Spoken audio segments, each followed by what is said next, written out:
ये बात जचती नहीं, विश्वास नहीं होता कि भगवान कैसे दे देगा बगैर करे।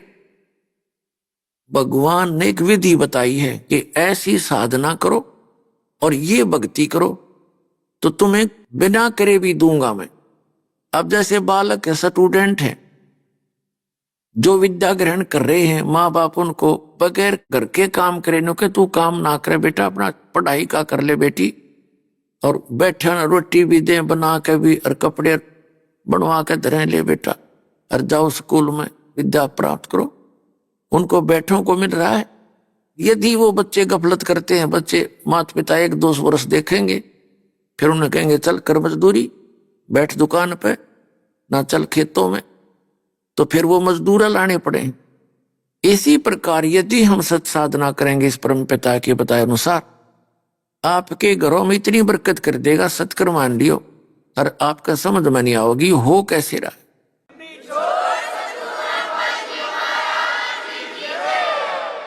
जैसा कि ऐसे तो बहुत उदाहरण है, दास के साथ तो पल पल पे घटना घटी थी, तभी दास ने डंडोरा पीटा, गवाही दी, कबीर इस गोडना, कबीर साहब को भगवान कहना, अपने मजाक करवाना, और सुना नहीं कोई सपने में भी है कबीर साहब ने भगवान, बताओ सुन लो बात इसकी।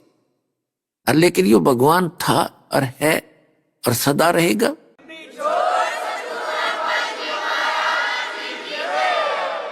तो दास के साथ बीती ऐसी ऐसी घटनाएं। अब आम आदमी ने बताओ तो नो कह मूर्ख है ये, इनका दिमाग चल गया, हमने तो न्यू क्या करेंगे, कहने दे। तो कहते हैं भक्ता ने तो समाज बावड़ा दिखा करे, समाज ने भगत बावड़े दिखा करे। तो उसके लिए बता, अकल अलोने दीखते ये सर्व अकल के मूल, और सदा रटे हरि नाम को ये झूल अनत झूल। जनता ने तो अकल अलोने दिखे कि मूर्ख आदमी तीसरे दिन सत्संग में जाए, जब देखे माला ले बैठे पावे हैं, या कि मैं आरती सी करे, पता नहीं क्या फंड करे, तो उन तो हम पागल दिखे, काम कर करा नहीं जाता, धंधा करते को नहीं, तीसरे दिन सत्संग में बैठे रहे।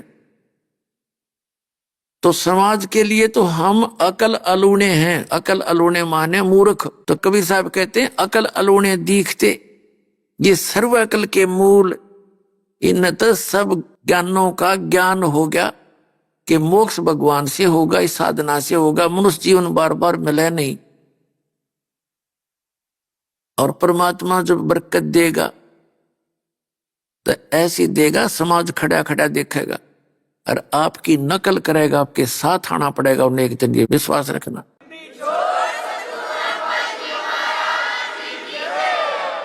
अब जैसे परमात्मा एक झोपड़ी में बैठे रहा करते और वहां बैठ के कपड़ा बुना करते, लीला करते थे, और उस कपड़े की बनी हुई की जो मेहनताना आ जाता था उससे अपना गुजारा चलाते थे। एक बार किसी ने झूठी चिट्ठी डाल दी, क्योंकि कबीर साहब ने सबके ज्ञान में छक्के छुड़ा दिए थे, फिर उन्होंने मारने की चेष्टा की भगवान को, राजाओं के पास जाके शिकायत करके देख ली, कुछ नहीं बिगाड़ पाए। अंत में झूठी चिट्ठी डाल दी कि कबीर भंडारा करेगा।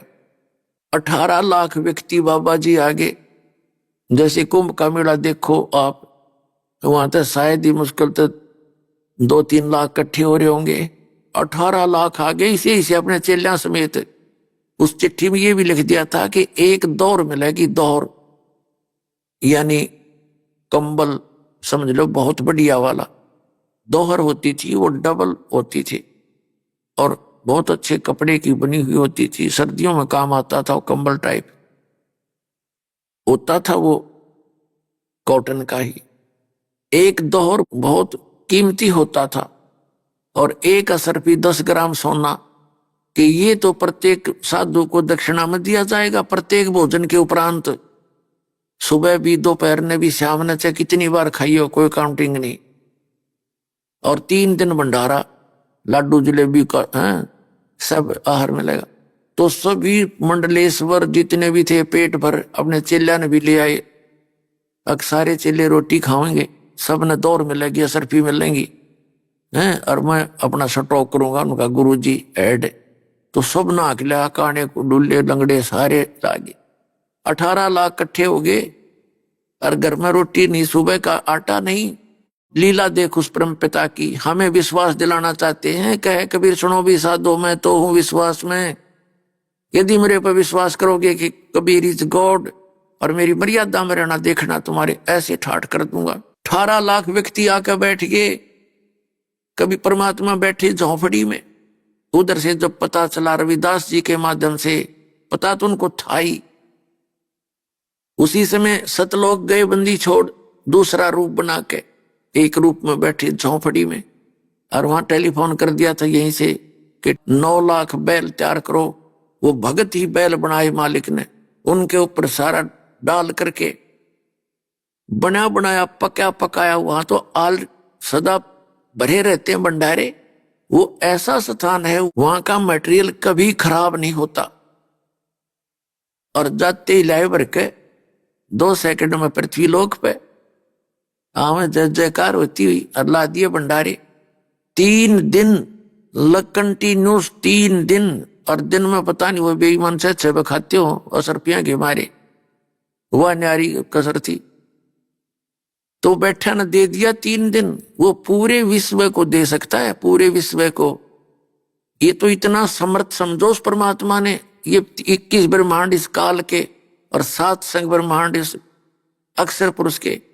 जैसे एक बहुत बड़ा धनी किसान जिसके 1000 मन बाजरा हो जा और उसमें तो वो 10 किलो बाजरा या 1 किलो बाजरा 2 किलो बाजरा एक कहीं क्षेत्र में डाल दे जहां चींटियों के बेल हों, तो उनने पूरे वर्ष बहुत है, पर्याप्त है वो।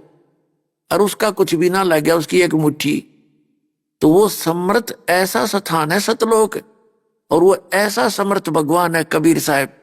आपके लिए एक मुट्ठी छोड़ देगा ना सतलोक से, अरे हरा भरा हो जाएगा पूरा पृथ्वी, फलदार वृक्ष लग जाएंगे।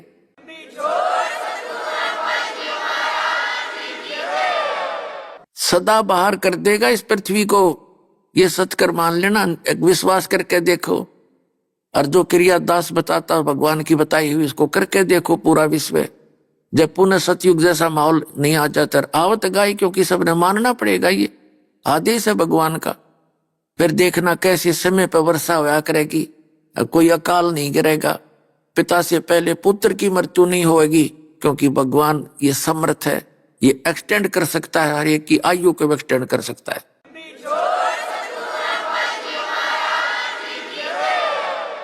और कोई बहन विधवा नहीं होगी।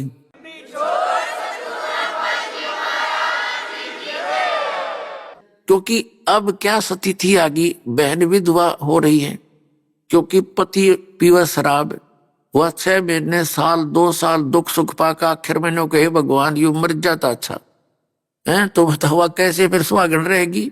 और पहले इतना अच्छी तरह रहा करते थे, नेक नीति से व्यवहार करते थे। अब हमारे विचार मलिन हो गए, विचार साफ थे।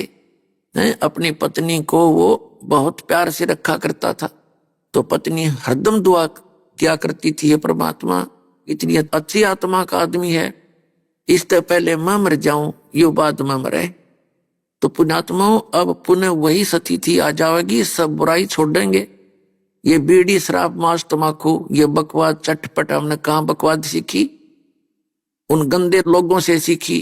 और ये नाचने गाने सरेआम ब्याह में करने लगे हम, नाचना गाना ही बूंदी शकल कर ले, मुंह पर लाल लाल लगा के। यार यू फैशन बन गया।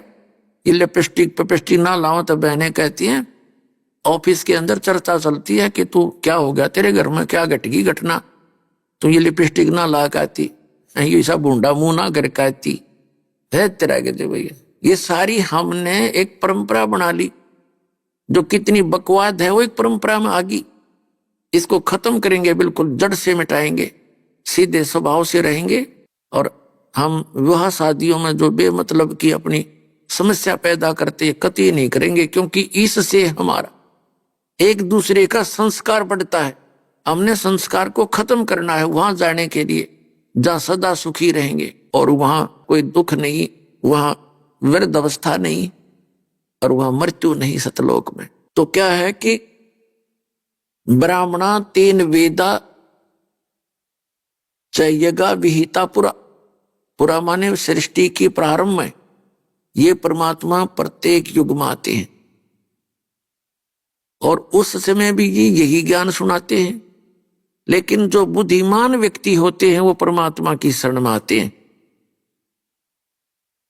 और जो माया के पुजारी काल से प्रेरित होते हैं वो परमात्मा के ज्ञान को स्वीकार नहीं करते। तो यहाँ ये इसका सारांश है 17वें अध्याय के 23वें श्लोक में गीता जी में, कि प्रारंभ में जो बुद्धिमान व्यक्ति थे, ब्राह्मण, ब्राह्मण माने बुद्धिमान भक्त, वो इस ओम तत् सत के मंत्र का ही जाप किया करते थे, परमात्मा से नाम लेकर के। फिर परमात्मा ने पता था कि ये 3 युगों के अंदर ये प्राणी इस भक्ति को नहीं कर सकते, क्योंकि प्रत्येक व्यक्ति साधना करते होते हैं और प्रत्येक को सतयुग के अंदर, त्रेता और द्वापर तीनों युगों में उनको खूब सुख होते हैं, संतान भी होती है प्रॉपरली, बेटे और बेटी भी होती हैं, सब अच्छे होते हैं, नेक स्वभाव के होते हैं, उनके व्यवसाय भी अच्छे होते हैं, उनके ऊपर कोई आपदाएं नहीं आती, वो होते हैं उनके पूर्व जन्म के। और वो गलती से मान बैठते हैं कि जो साधना हम कर रहे हैं इससे हो रहा है, तो यह भूल कलयुग तक पड़ी रही। कलयुग के पहले चरण में सभी सुखी थे, सबके बेटे थे, कोई काद बेशक ना कोई संतान या बेटे ना हो, को बेटियों को हम संतान में गिना ही नहीं करते बगैर ज्ञान के। तो अभी तक सभी के ठीक सा काम चल रहा था, अच्छी लंबी आयु थी, 100 वर्ष तकरीबन जिए जाया करते, 80-90 तो। और जो साधना करते या ना करते फिर भी उनको सुख, जो वो सुख मानते वो हो ही रहे थे। और अब क्या स्थिति आ गई कि अब साधना भी कर रहे हैं, बिरान माटीनो कीनो, दुर्गति पहले से बढ़ गई कि पूर्व जन्म के संस्कार तो अक्षीण हो लिए और नया चार्जर ठीक मिला नहीं, सत साधना है नहीं। तो अब इनके समझ में आवेगी वो बात, क्योंकि जैसे जिसकी बैटरी डिस्चार्ज होगी हो, उसका ना पंखा चलता, ना उसका जो मोबाइल चार्ज हो, ना उसका कोई और काम हो, और जब उसको कनेक्शन मिलेगा, बिजली का कनेक्शन लगा दिया जा तुरंत, तो 10-1 मिनट के बाद वो थोड़ा बहुत उजाला सा करने लग जाएगी, अरे घंटे के बाद तो फिर बल्ब चलने लग जाएंगे। तो ऐसे ही आप जी की बैटरी डिस्चार्ज हो ली सतयुग, त्रेता, द्वापर तीनों युगों में, और आप करते रहे शास्त्र विधि त्याग का मनमाना आचरण, आप ये सोचते रहे हम साधना कर रहे हैं उससे लाभ हो रहा है, और वो साधना अब कर रहे तो ईब क्यों ना होता आपको लाभ, क्योंकि वो साधना थी ही नहीं, वो शास्त्र विधि त्याग का मनमाना आचरण था। और ईब आपको 3 फेस का कनेक्शन देगा ये दास, हल्लाते ढूंढा ठा देगा, आपको पता चलेगा खाया बन की बात।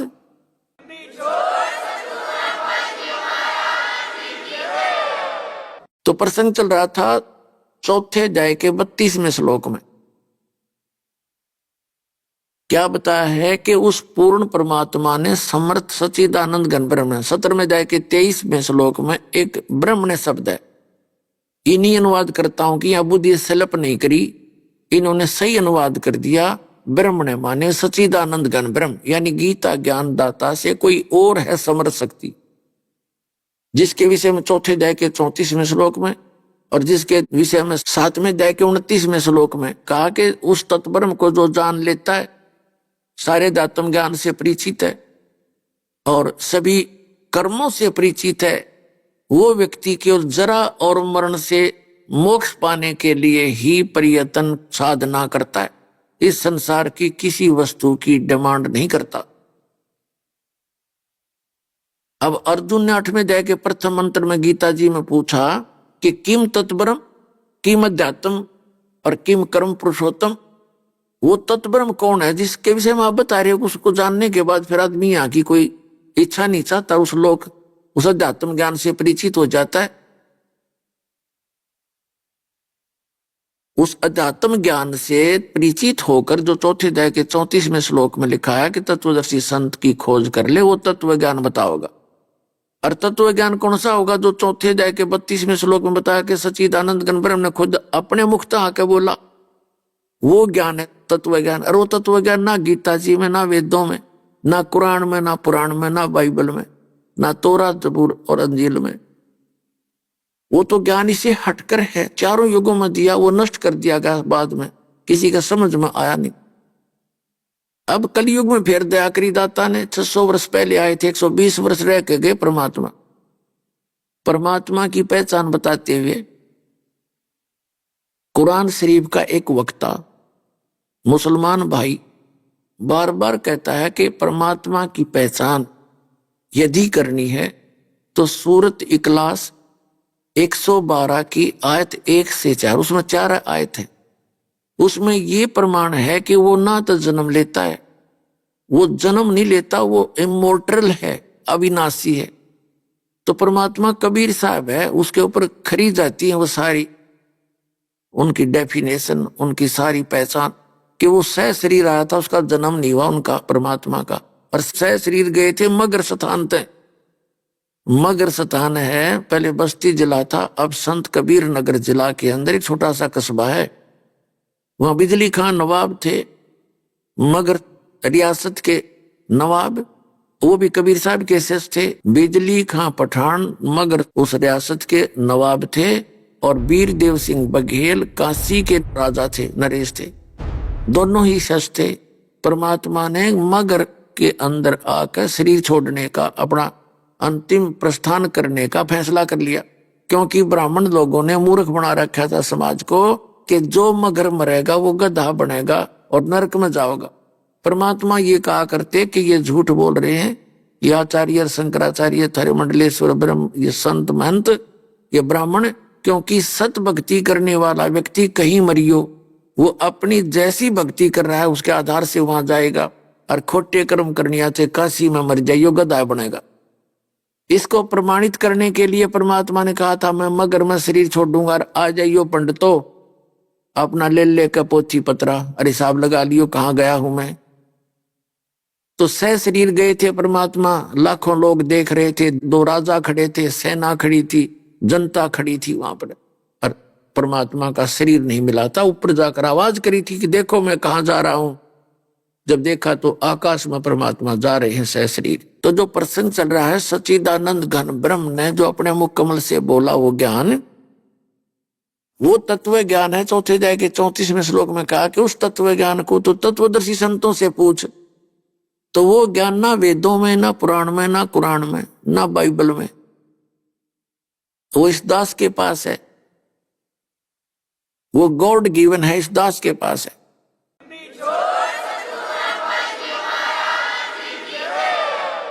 अपनात्मा कबीर सागर और कबीर जी की वाणी, ये है सच्चिदानंद घन ब्रह्म की वाणी। लेकिन जैसे एक बहुत बड़ा जंगल है, वन है, फॉरेस्ट है, उस फॉरेस्ट के अंदर सब बूटियां हैं, जड़ियां हैं, जड़ी हैं, औषधि हैं, फलदार वृक्ष भी हैं। तो जो वैद्य होता है वो जाकर के उस इतने बड़े फॉरेस्ट में से, जंगल से, अपने मतलब की जो जिस रोग की औषधि बनानी है वो जड़ी चुन लावेगा, तोड़ के ले आओगा और कूट पीस के फांकी बना देगा, जड़ते रोग काट देगा। तो कबीर सागर इजे फॉरेस्ट एक वन है, इसमें आम व्यक्ति नहीं पहचान सकता इसी जड़ी बूटियों को। इस दास को परमात्मा ने वो पारखू बनाया है, वो तत्वदर्शी संत बनाकर भेजा है। उस गॉड गिवन बुद्धि से दास ने वो जड़ी, वो संजीवन बूटी निकाल ली इस कबीर सागर, कबीर परमेश्वर जी की उस फॉरेस्ट रूपी, उस जंगल रूपी अमृतवाणी से, और आपको दे दी।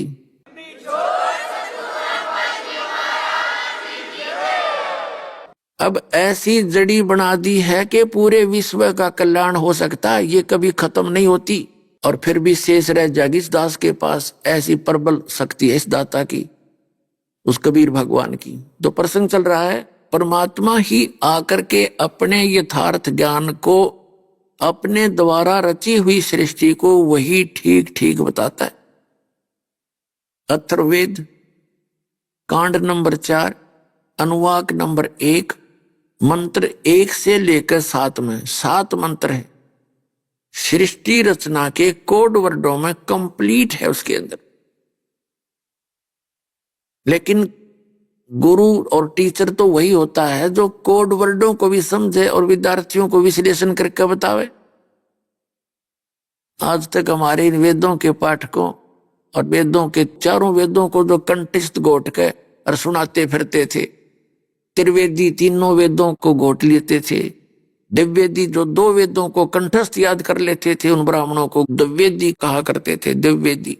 और उन्हें कख नहीं पता इसमें है क्या है, उनको तो कख